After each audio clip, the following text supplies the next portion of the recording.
The Denver Broncos are in an interesting situation as an organization because on the one hand, they're all in. They've got Peyton Manning for at least one more season, probably in all likelihood his last season in 2015. So as long as you have Peyton Manning in the fold as your quarterback, you have to try and win it all. Because once he leaves town, you know you're going to take a downturn in a big hurry. And you also have to be able to justify the expense that comes along with having Peyton Manning as your starting quarterback. You don't bring in a guy like Peyton Manning to rebuild at this stage of his career based off of his production, based off of his history and his track record. You have a guy like that because you think you can win and you want to win and you want to do it right now. On the flip side, though, with all intents and purposes it being understood, this is probably Peyton Manning's last season in 2015. You've got a Denver Broncos organization that, on the one hand, wants to contend and wants to contend now, but also has to start thinking about the future and begin their lap mode, if you will, life after Peyton.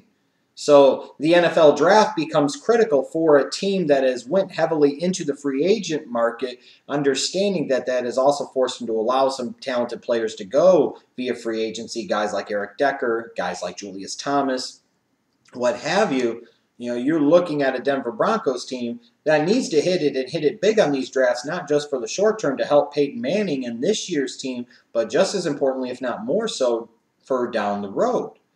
And I look at the Denver Broncos, and I'm not sure that I'm all that impressed with what they did in this draft, and I don't think I'm the only one, especially when it comes to Broncos fans. I think there are a number of Bronco fans that are starting to perhaps question what this Denver Broncos organization is doing, most especially to prepare for LAP, life after Peyton. Now, let's get the jokes out of the way. Of all the teams to end up drafting Shane Ray, who gets popped off on a marijuana traffic offense right before the draft, it's the Denver Broncos in the state of Colorado.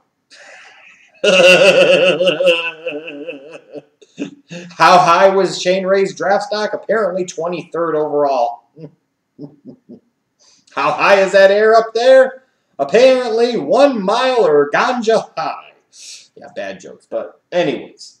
So you've got the Broncos flipping to a 3-4 defense. And with Von Miller on one side and DeMarcus Ware on the other side, they could definitely use some edge rushing depth for their new defensive system. So them targeting somebody like a Shane Ray does make sense. A player that maybe in some ways, in some respects, they did not expect to be there, ended up being there.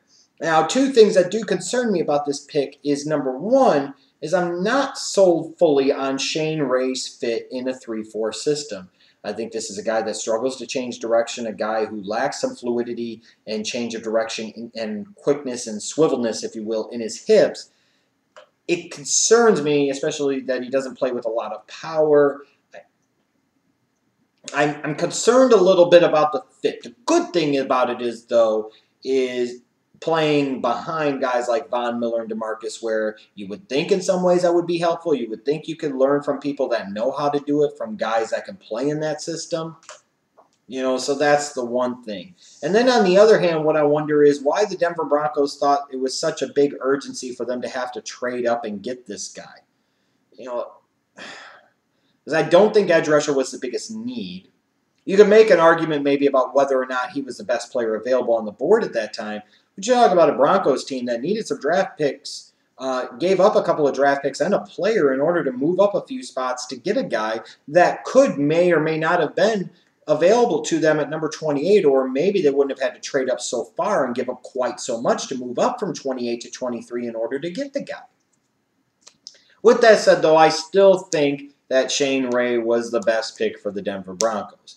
Frankly, honestly, I don't think that's saying a whole lot based off of what the Denver Broncos did in this draft. I do look at a guy like Shane Ray. He's a type of situational edge rusher, at least initially playing behind Von Miller and DeMarcus Ware, that could come in and provide some much needed depth and athleticism and youth on that defense. Here's a guy that I think has some, major sack potential, even in a situational role. So that way, if a Ware and or Miller gets tired or they're hurt, you have some reinforcements coming.